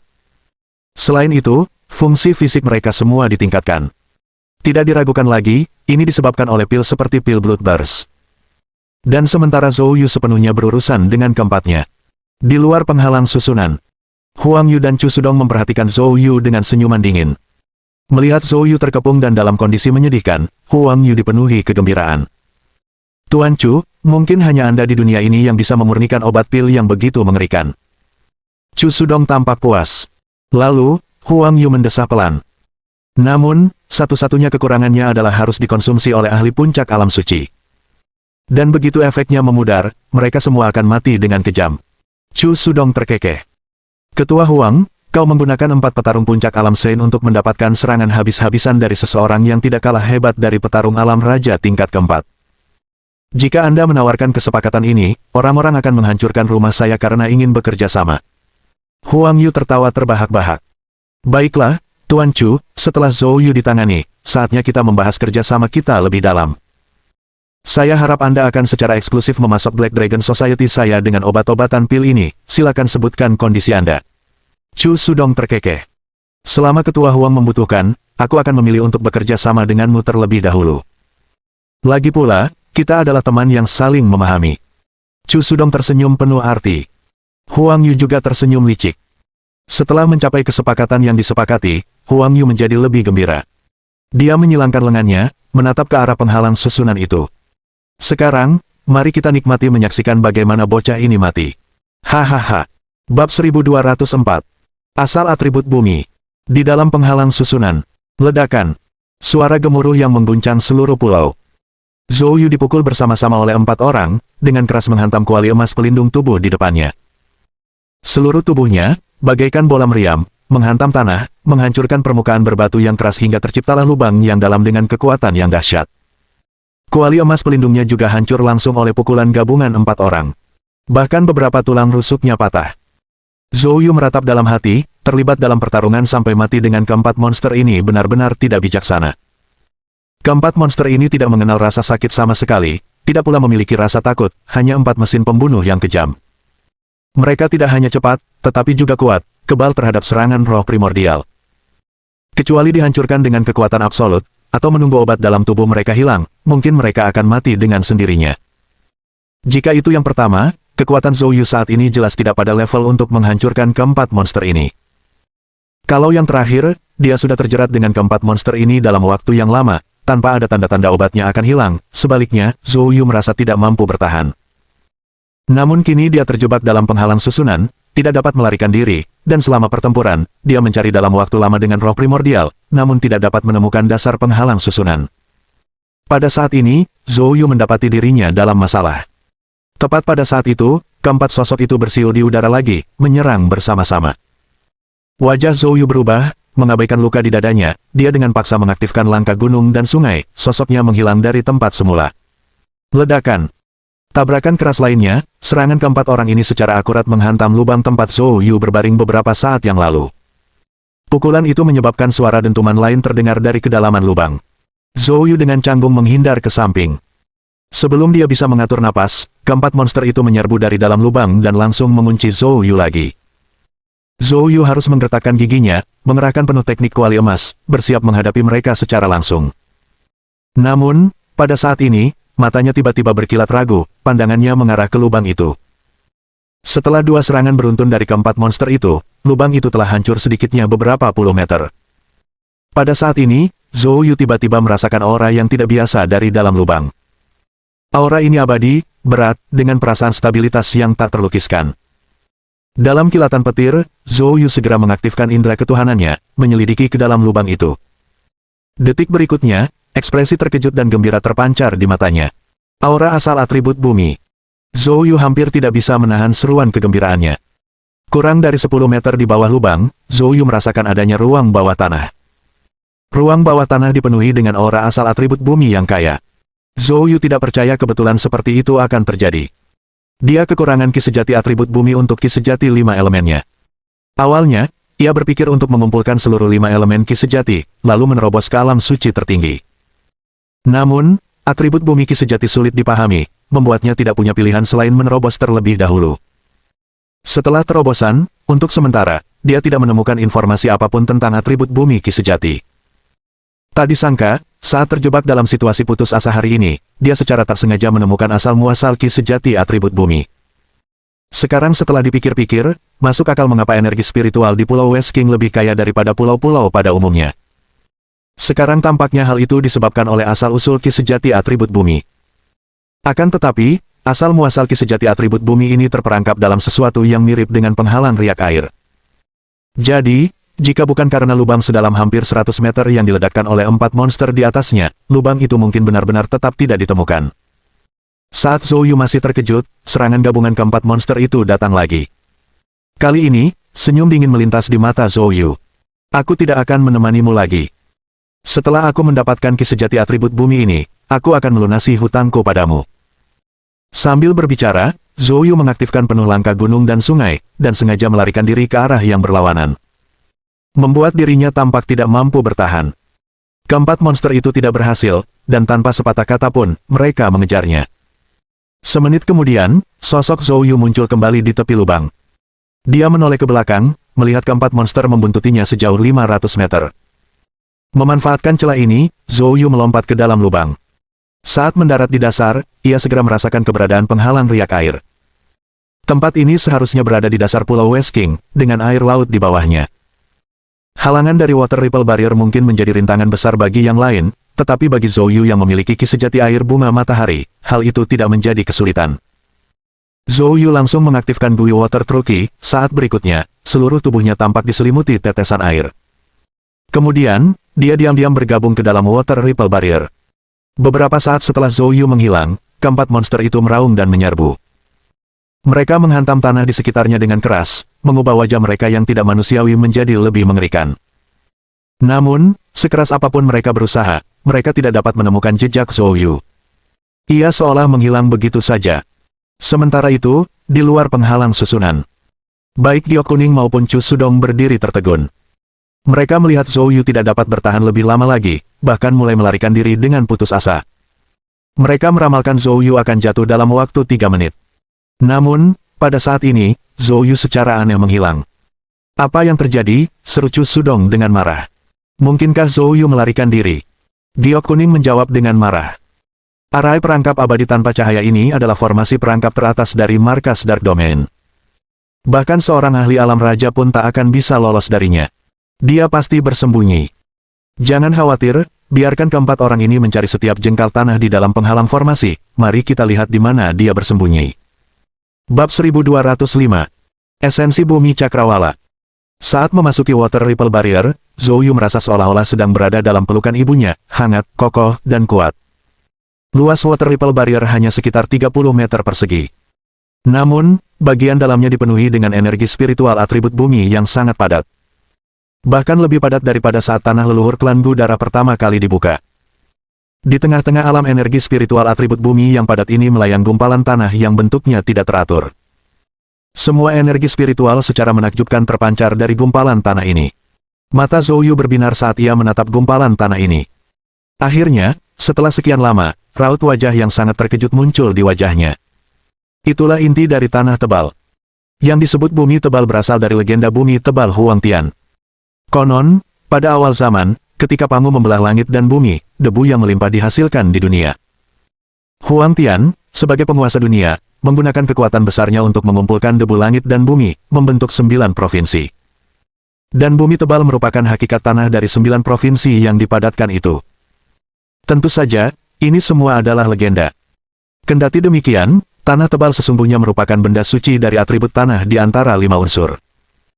Dengan melahap wilayah tanah tebal ini, Zhou Yu dapat memperoleh ki sejati tanah tebal, sehingga mengumpulkan seluruh Zen Ki 5 elemen dan mencapai kondisi kesatuan 5 elemen melalui keterampilan Taichu. Menurut orang tua itu, setelah mencapai kesatuan 5 elemen, ki sejati akan mengalami perubahan yang menggemparkan. Namun, orang tua itu tidak menjelaskan secara rinci, jadi Zhou Yu tidak tahu. Saat ini, dengan kesempatan untuk kesatuan 5 elemen di depan matanya, Zhou Yu tentu saja bersemangat untuk melanjutkan. Dia langsung terbang dan berdiri di hadapan esensi bumi tebal, langsung mengaktifkan keterampilan Taichu dan mulai melahapnya. Saat esensi tanah tebal memasuki tubuhnya, ledakan. Cahaya kuning tanah yang menyilaukan menyebar ke seluruh tubuh Zhou Yu. Kemanapun cahaya kuning tanah ini menjangkau, pembuluh darah, meridian, dan tulang Zhou Yu tampak dilapisi oleh cangkang keras. Pada saat ini, Zhou Yu merasakan suatu kekuatan yang luar biasa dahsyat dan tak berujung mengalir melalui tubuhnya. Meskipun Zhou Yu dipenuhi rasa gembira dan gembira, ia dengan paksa menekan emosi tersebut, berusaha tetap tenang untuk menghindari kecelakaan apapun selama proses melahap. Detik demi detik berlalu. Keempat monster di luar telah membalikkan seluruh tanah di pulau itu tetapi masih belum menemukan jejak Zhou Yu.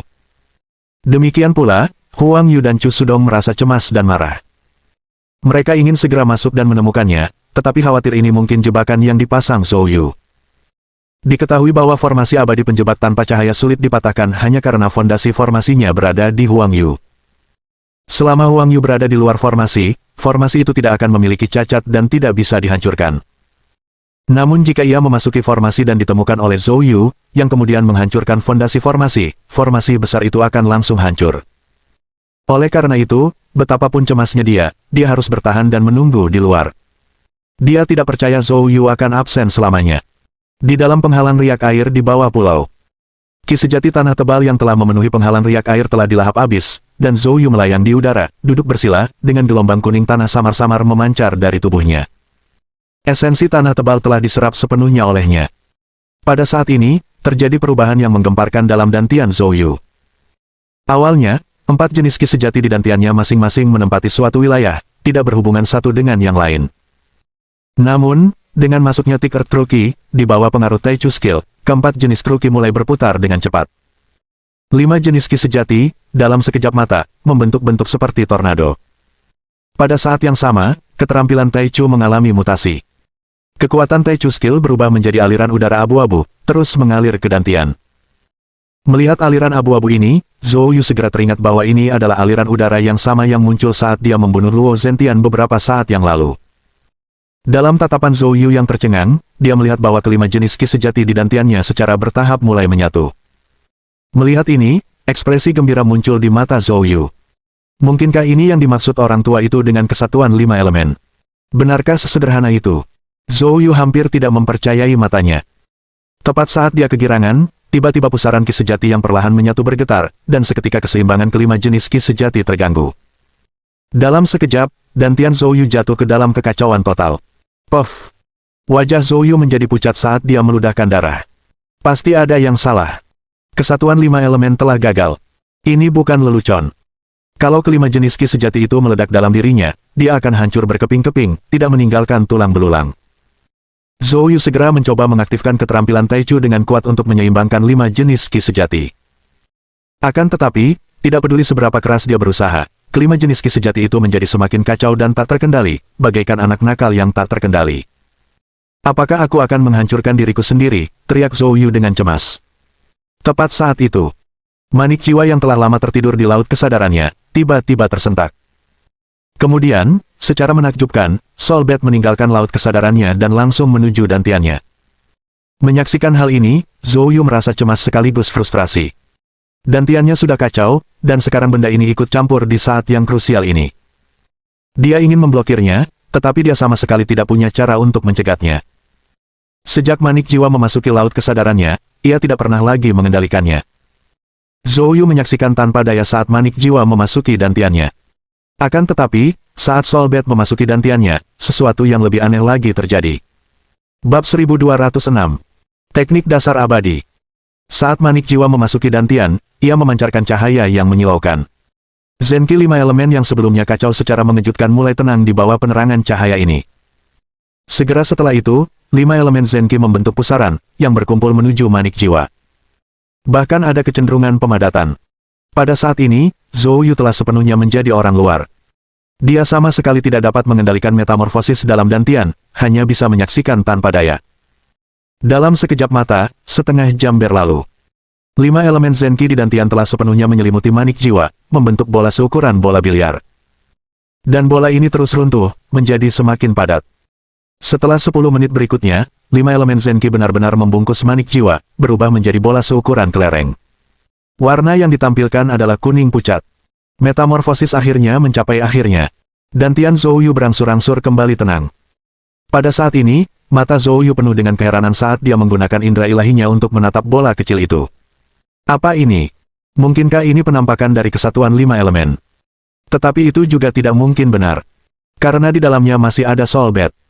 Ketika orang tua itu mengajarkannya ilmu Taichu dulu, dia tidak pernah menyebut tentang manik jiwa. Saat Zhou Yu tengah kebingungan, tiba-tiba sebuah suara tua bergema dalam benaknya. Wah, aku tidak menyangka kamu bisa mengumpulkan 5 elemen Zenki secepat ini. Mendengar suara ini, Zhou Yu gemetar seluruh tubuhnya. Ini suara lelaki tua itu. Kamu ada di mana? Zhou Yu buru-buru membuka matanya dan melihat sekelilingnya, tetapi tidak menemukan siapapun. Zhou Yu tiba-tiba teringat saat pertama kali memperoleh manik jiwa, dia mendengar suara lelaki tua itu.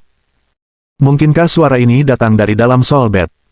Memikirkan hal ini, Zhou Yu segera menutup matanya dan terus menggunakan indera ilahinya untuk mengunci dantian. Wah, kamu pasti penasaran sekali sekarang, kenapa tubuhmu jadi seperti ini? Baiklah, aku akan menjelaskannya secara singkat. Saya yakin Anda sekarang memahami beberapa rahasia dunia ini. Ya, makhluk terkuat di dunia ini bukanlah seniman bela diri, melainkan kultivator. Namun, karena suatu alasan, para penggarap telah menghilang dari alam ini. Nantinya, ada dua cara bagi orang untuk memasuki jalur kultivasi. Pertama, kultivasi jalur pemurnian Qi menuju puncak alam raja. Pada saat itu, jika beruntung, seseorang mungkin akan membentuk inti emas setelah mencapai puncaknya. Dan cara kedua adalah dengan menggunakan manik dao hukum surgawi. Manik dao hukum surgawi yang disebut pada dasarnya adalah inti emas yang ditinggalkan oleh para dewa kuno. Namun, inti emas ini terbagi menjadi 3 bagian. Situasi Anda saat ini disebabkan oleh sepertiga inti emas.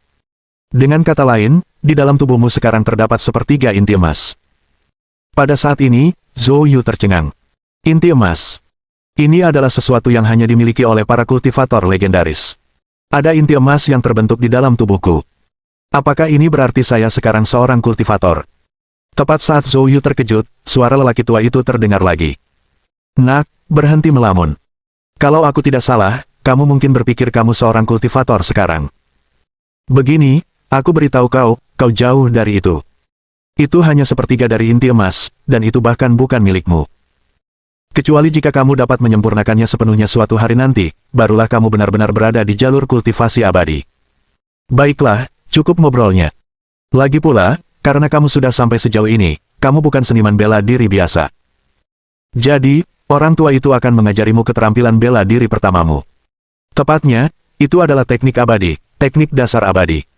Teknik ini disebut teknik pengendalian objek.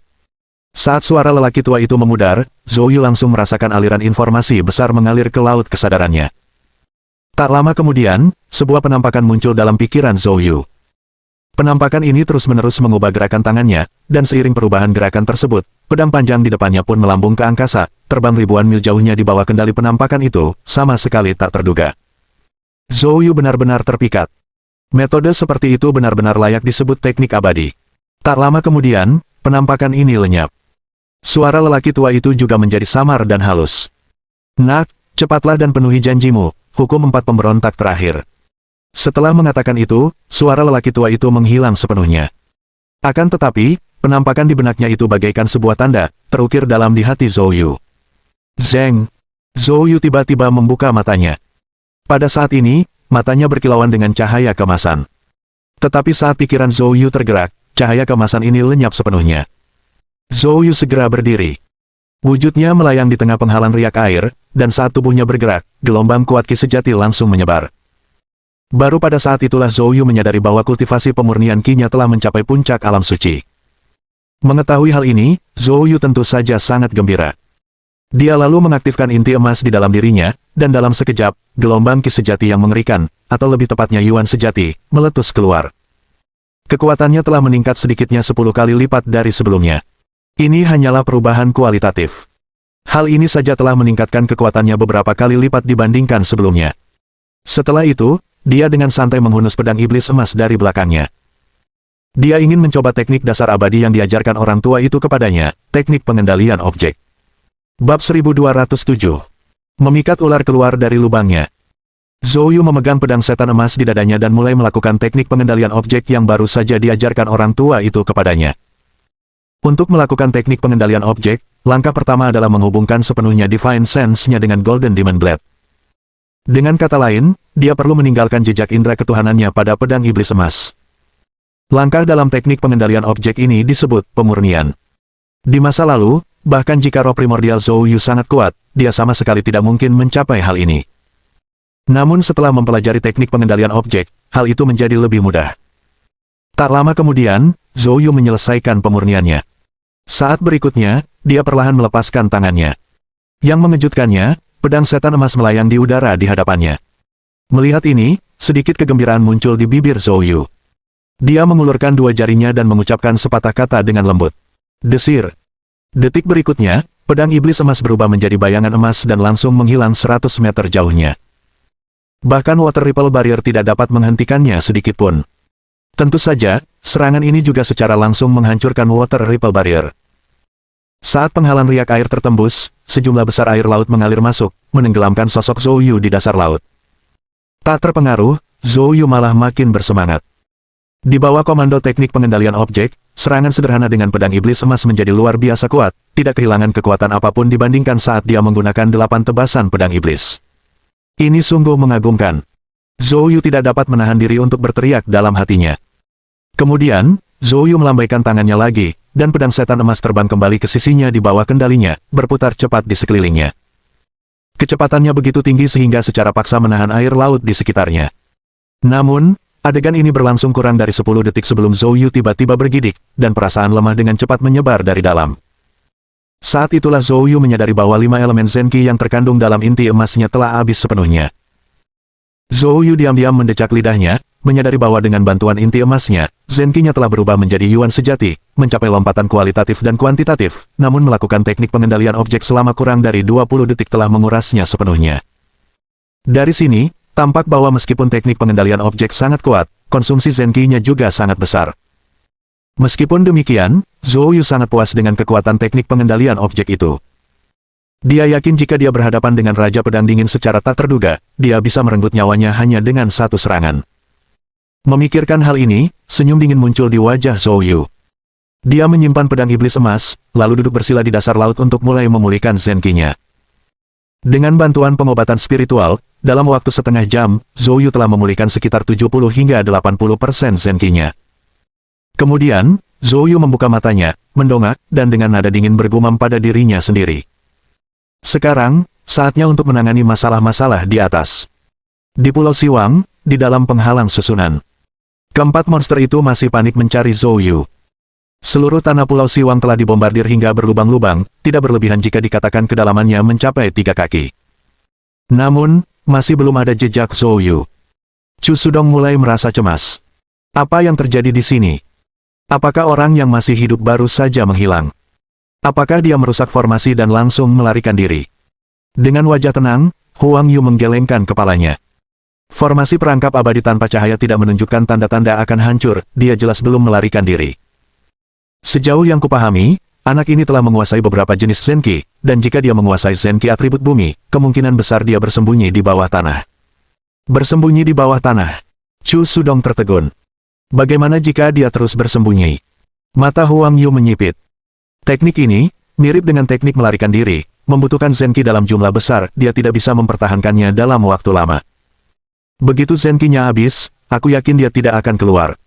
Yang perlu kita lakukan adalah tetap tidak berubah dan menanggapi semua perubahan. Sementara itu, di langit puluhan kilometer jauhnya dari Pulau Siwang, sebuah helikopter dengan cepat menuju ke pulau itu.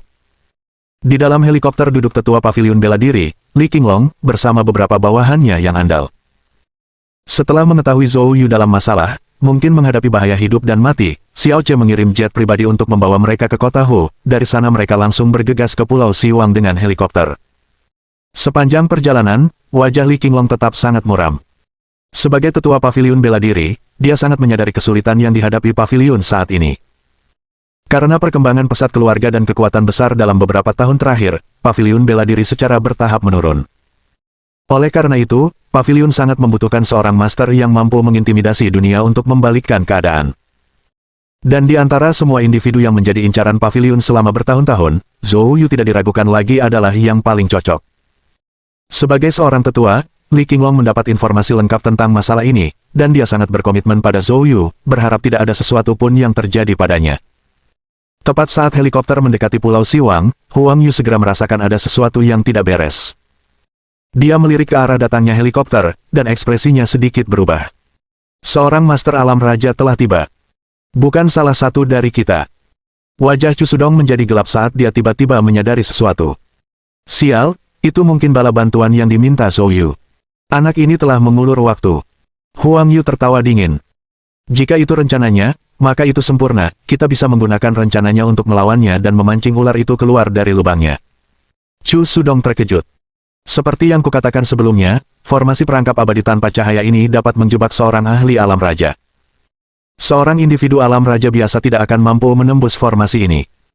Namun, Anak itu tidak tahu hal ini, dan ketika dia melihat ahli yang diundangnya datang, dia pasti akan menunjukkan dirinya, dan itu akan menjadi kehancurannya. Jadi sekarang, aku akan menggunakan formasi ini untuk menyembunyikan keberadaan kita, dan kita bisa menikmati pertunjukannya. Mendengar ini, wajah Chu Sudong yang sebelumnya muram kini berubah tersenyum. Haha, taktik Presiden Huang benar-benar brilian. Ayo kita lakukan. Huang Yu tampak bangga dan melambaikan tangan besar, langsung menutupi sosok mereka dengan layar cahaya. Beberapa saat kemudian, Li Qinglong dan anak buahnya melompat turun dari helikopter, tiba di perimeter formasi perangkap abadi tanpa cahaya. Bab 1208. Keluar. Li Qinglong dan yang lainnya, begitu mereka mendarat di pulau itu, langsung merasakan ada sesuatu yang salah. Li Qinglong menatap layar cahaya transparan di hadapannya, kilatan cahaya cemerlang melewati matanya. Sungguh, seseorang telah menyiapkan penyergapan di sini. Zhou Yu adalah seseorang yang menjadi fokus pelatihan paviliun bela diri saat ini, tidak ada yang boleh terjadi padanya. Tanpa sepatah kata pun, Li Qinglong langsung meninju layar cahaya itu dengan kekuatan besar. Namun, disertai dengan suara teredam yang sangat besar. Dari layar cahaya, muncul kekuatan pantulan yang bahkan lebih kuat dari serangannya. Wajah Li Qinglong berubah, mundur 3 langkah untuk menahan kekuatan pantulan. Lalu, dia mengerutkan kening dalam-dalam, melangkah maju untuk memeriksanya. Pada saat ini, bawahan di belakangnya bergegas berkumpul. Penatuali, formasi macam apa ini? Ekspresi Li Qinglong muram saat dia berbicara. Formasi perangkap abadi tanpa cahaya. Formasi ini khusus ditujukan untuk para ahli alam raja. Kecuali ada orang di puncak alam raja yang datang, formasi ini tidak bisa ditembus dari luar. Bahkan untuk menghancurkannya dari dalam, setidaknya dibutuhkan kultivasi alam raja tingkat 5. Mendengar ini, semua orang menampakkan ekspresi cemas. Zhou Yu pasti terjebak di dalam, dan siapapun yang memasang formasi mematikan seperti itu mungkin memiliki kekuatan yang lebih mengerikan di dalamnya untuk menghadapi Zhou Yu. Zhou Yu dalam bahaya. Penatuali, apa yang harus kita lakukan sekarang? Semua orang melihat ke arah Li Qinglong. Li Qinglong mengepalkan tinjunya, mengangkat kepalanya, tatapannya bagaikan kilat, mengamati sekeliling seluruh formasi, tampaknya mencoba menemukan orang yang tersembunyi dalam kegelapan. Namun, sayangnya, dia tidak mahir dalam formasi dan tidak memiliki roh primordial yang kuat, jadi dia tidak dapat memahami apapun. Li Qinglong berteriak dengan marah. Termasuk kekuatan di belakang Anda. Teriakan marah Li Qinglong, ditambah dengan gang jinnya, menyebar hingga puluhan kilometer. Saat ini, Huang Yu dan Chu Sudong yang sosoknya tersembunyi di balik formasi, tampak tidak dalam kondisi baik. Ketika dia mendengar bahwa pihak lain berasal dari markas besar paviliun bela diri, keringat dingin menetes di dahinya. Chu Sudong berkata dengan agak bersalah. Jika dia menemukan kita, kita akan tamat. Huang Yu menggertakkan giginya dan berkata dengan galak. Lakukan saja semuanya, hari ini kita harus membunuh bocah Zhou Yu ini. Kalau begitu, kita pergi dari sini dengan berlindung di balik formasi. Dia mungkin tidak akan bisa menemukan kita. Selama rencananya berhasil, apa yang bisa dilakukan markas besar paviliun bela diri? Mereka hanya bisa mengamuk tanpa daya. Melihat Huang Yu sangat marah, Chu Sudong sudah merasa sedikit menyesal. Lagi pula, dia tidak punya permusuhan dengan Zhou Yu, ini hanya masalah penilaian Grandmaster Alkimia, tidak perlu baginya untuk melawan Zhou Yu. Namun kini dia dan Huang Yu berada di perahu yang sama, dan sudah terlambat baginya untuk berhenti. Di sisi lain, setelah teriakan Li Qinglong, saat gelombang suara menghilang, segalanya kembali tenang. Penghalang susunan tetap tidak berubah. Jelaslah, orang-orang dalam kegelapan itu tidak punya niat untuk muncul. Penatuali, tampaknya mereka bertekad untuk melawan paviliun bela diri. Kita harus membuat rencana. Niat membunuh melintas di mata Li Qinglong saat dia berkata dengan dingin. Ada cara lain, tapi butuh waktu. Kuharap Zhou Yu bisa bertahan. Cara yang mana? Tanya bawahan itu dengan cepat. Ajukan permohonan kepada Presiden untuk meminjam paku penusuk surga. Mendengar kata-kata, Heaven Piercing Spike, mata semua orang berbinar. Heaven Piercing Spike merupakan salah satu harta karun teratas dari paviliun bela diri, yang konon merupakan produk cacat dari senjata ilahi zaman kuno, yang kemudian diubah oleh seorang ahli senjata menjadi senjata ilahi yang khusus untuk menghancurkan formasi. Jika mereka bisa meminjam, Heaven Piercing Spike, menghancurkan formasi ini akan mudah. Tak lama kemudian, Li Qinglong mengakhiri panggilan teleponnya. Pengirimannya akan memakan waktu setidaknya 3 jam. Setelah berbicara, dia menatap penghalang susunan di dalam sambil bergumam pada dirinya sendiri. Nak, kamu harus bertahan. Tepat saat 4 monster mirip manusia dengan panik mencari Zhou Yu. Terdengar ledakan dahsyat. Dari bawah tanah di Pulau Siwang, ledakan besar terdengar, dan sebuah bayangan melesat ke udara dalam sekejap. Pembicaranya adalah Zhou Yu, yang baru saja muncul dari dasar Pulau Siwang. Pada saat ini, di udara, dia meregangkan tubuhnya. Seketika, suara retakan seperti kacang goreng bergema dari tubuhnya. Zhou Yu hanya merasakan seluruh tubuhnya menjadi sangat transparan, seolah-olah setiap pori-pori dan setiap inci kulit di tubuhnya dapat bernapas. Dia dapat dengan jelas merasakan kekuatan langit dan bumi di sekelilingnya. Ini adalah perasaan yang belum pernah ia alami sebelumnya. Luar biasa. Zhou Yu tidak dapat menahan diri untuk berseru.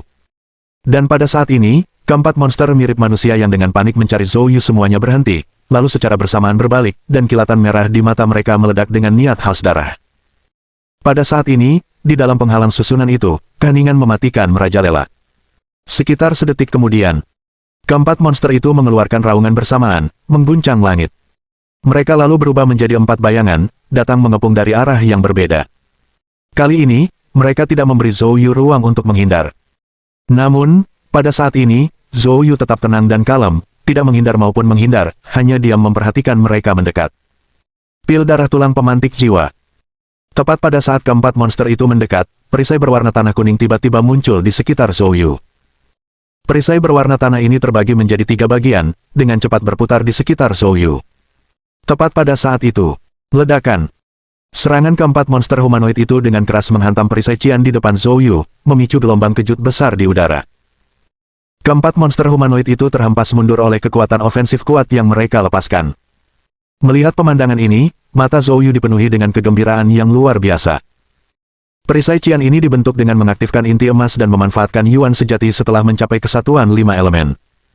Dia bermaksud menguji kekuatan Yuan sejati ini. Hasilnya sangat memuaskannya. Sebelumnya, saat ia menghadapi serangan keempat monster tersebut, ia hanya bisa berusaha menghindar, dan pada salah satu kesempatan, ia terkena serangan, yang langsung menyebabkan ia batuk darah. Namun kali ini, ia dengan mudah menangkis serangan keempat monster itu secara langsung. Sementara Zhou Yu senang, keempat monster, di sisi lain, menjadi gila karena marah. Meski mereka telah kehilangan pikiran dan emosi, target mereka yang tetap hidup membuat mereka semakin gila. Keempat monster itu melolong ganas secara bersamaan. Mereka mulai mencakar dan mencabik-cabik daging di tubuh mereka sendiri dengan panik. Dalam sekejap mata, mereka telah menghancurkan diri mereka sendiri hingga berdarah-darah. Namun, darah yang mengalir dari tubuh mereka tidak jatuh ke tanah melainkan secara misterius berkumpul di sekitar mereka. Segera setelah itu, darah ini berubah menjadi bentuk menyerupai tengkorak. Melihat pemandangan ini, pupil mata Zhou Yu tiba-tiba mengecil. Pil darah tulang pemantik jiwa. Zhou Yu pernah melihatnya di sebuah buku kuno yang dikumpulkan oleh lelaki tua itu. Konon, pil ini sangat jahat, dibuat dengan menggabungkan berbagai obat spiritual, yang sangat meningkatkan jiwa, tulang, dan darah seseorang. Siapapun yang meminum pil ini akan melepaskan semua potensi melalui ledakan dahsyat, sekaligus menjadi mesin pembunuh yang mengerikan. Begitu efek pil itu hilang, pemakainya akan lenyap tanpa jejak, tubuh dan jiwanya hancur. Pil ini sangat sulit dimurnikan, dan persyaratan bagi penggunanya tinggi, minimal harus berada di alam suci. Semakin tinggi kultivasi seseorang, semakin kuat jadinya setelah meminum pil ini. Sebelumnya, ia mengira gejala keempat monster ini tampak familiar tetapi saat itu ia tidak dapat mengingatnya. Melihat tengkorak yang terbentuk oleh darah sekarang, dia langsung ingat. Dalam momen singkat ketika Zhou Yu masih dalam keadaan terkejut, keempat monster itu menyelesaikan serangan besar terakhir mereka. Pada saat ini, meskipun tubuh mereka berlumuran darah, aura mereka bangkit sekali lagi. Jika kekuatan keempat monster ini sebelumnya kira-kira setara dengan 4 seniman bela diri alam raja tingkat pertama, sekarang mereka setidaknya sebanding dengan 4 seniman bela diri alam raja tingkat ketiga, jika tidak lebih tinggi.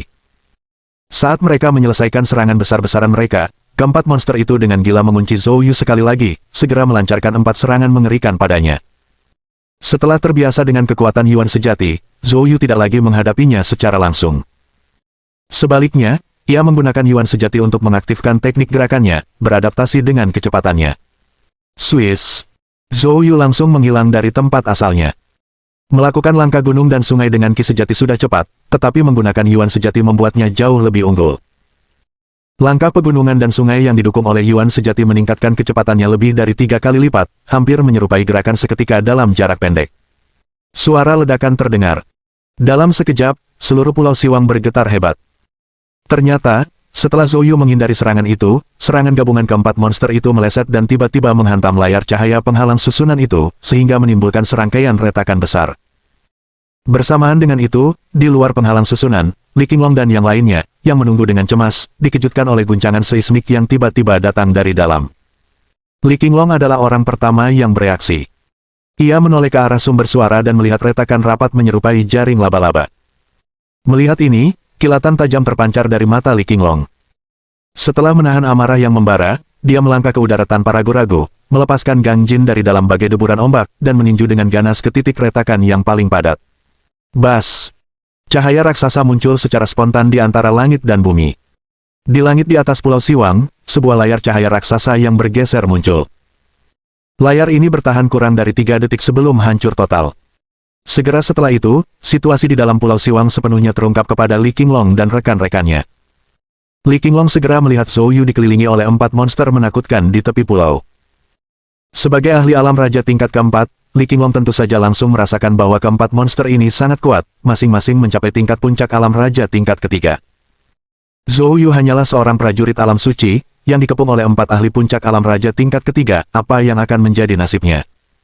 Dapat dikatakan itu adalah kematian yang hampir seketika. Zhou Yu, hati-hati. Sambil berbicara, dia mengaktifkan teknik pergerakannya, menyerbu ke arah keempat monster itu, dan melancarkan pukulan terbang yang kuat. Keempat monster dan Zhou Yu terkejut oleh teriakan tiba-tiba itu. Zhou Yu merasakan pakar lain mendekat, wajahnya tanpa sadar berubah tetapi kemudian mendengar suara yang memperingatkannya. Apakah dia di pihakku? Zhou Yu tidak dapat menahan diri untuk tidak memfokuskan pandangannya dan, melihat wajah Li Qinglong, menyadari bahwa dia sama sekali tidak mengenali orang ini. Namun, keempat monster itu secara bersamaan menatap ke arah Li Qinglong. Mereka telah kehilangan kesadaran, yang tersisa hanyalah naluri tempur dasar. Menghadapi Li Qinglong yang mendominasi pembunuhan, keempat monster itu melancarkan pukulan terkoordinasi. 4 kekuatan tinju yang mengerikan dengan ganasnya menangkis pukulan Li Qinglong. Bang! Sebuah ledakan bergema. Ekspresi Li Qinglong berubah drastis saat ia terpental mundur. Bab 1210. Li Qinglong terkejut.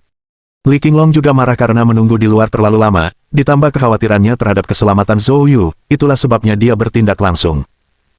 Namun, dia tidak pernah menyangka serangan gabungan keempat monster ini akan begitu mengerikan. Pada saat ini, dia tidak hanya gagal menyelamatkan Zhou Yu, tetapi dia juga terjebak dalam posisi pasif. Setelah satu serangan berhasil, keempat monster itu, seperti mesin pembunuh berdarah dingin, tidak menunjukkan keraguan dan segera mengejarnya lagi, menyerang Li Qinglong secara serempak. Kali ini, Li Qinglong benar-benar jatuh ke dalam situasi pasif. Karena tergesa-gesa, dia hanya bisa membela diri sepenuhnya. Melihat ini, Zhou Yu benar-benar tercengang.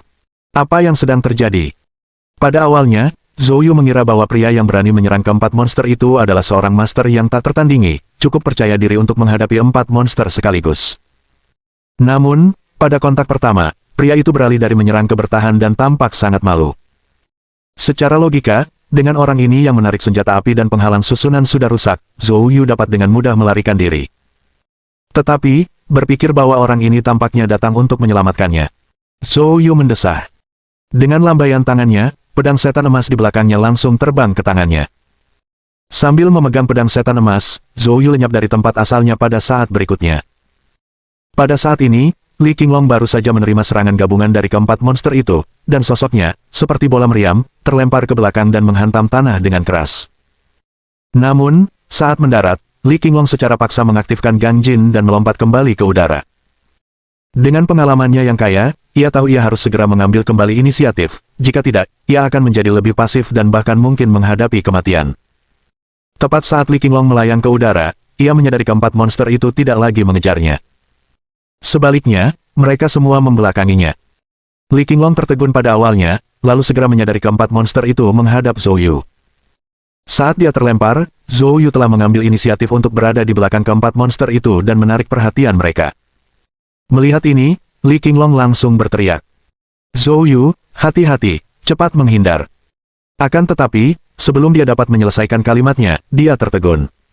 Dia melihat Zhou Yu dengan senyum tipis di wajahnya, memegang pisau yang berkelap-kelip dengan cahaya hitam kemasan, mengayunkannya dengan santai. Dalam sekejap, di dalam ruang ini, kekuatan langit dan bumi melonjak hebat.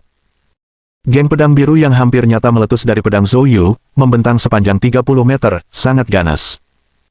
Melihat tebasan ini, bahkan Li Qinglong tidak dapat menahan kedutan di sudut matanya, memperlihatkan ketidakpercayaan yang mendalam. Tebasan ini, bahkan dia merasakan ancaman besar darinya. Bukankah anak ini seorang prajurit alam suci? Bagaimana mungkin dia? Sementara Li Qinglong sangat terkejut. Retakan. Terdengar suara retakan yang tajam. Kepala keempat monster itu langsung dibelah oleh geng saber biru. Saat kepala mereka terbelah, sosok keempat monster itu terhenti tiba-tiba.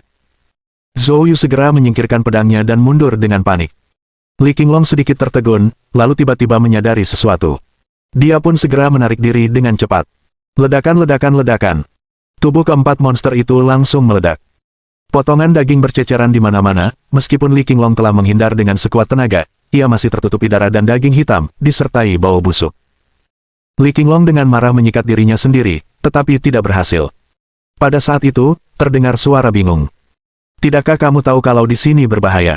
Beraninya kau menerobos masuk. Mendengar ini, Li Qinglong mendongak, dan ternyata memang Zhou Yu.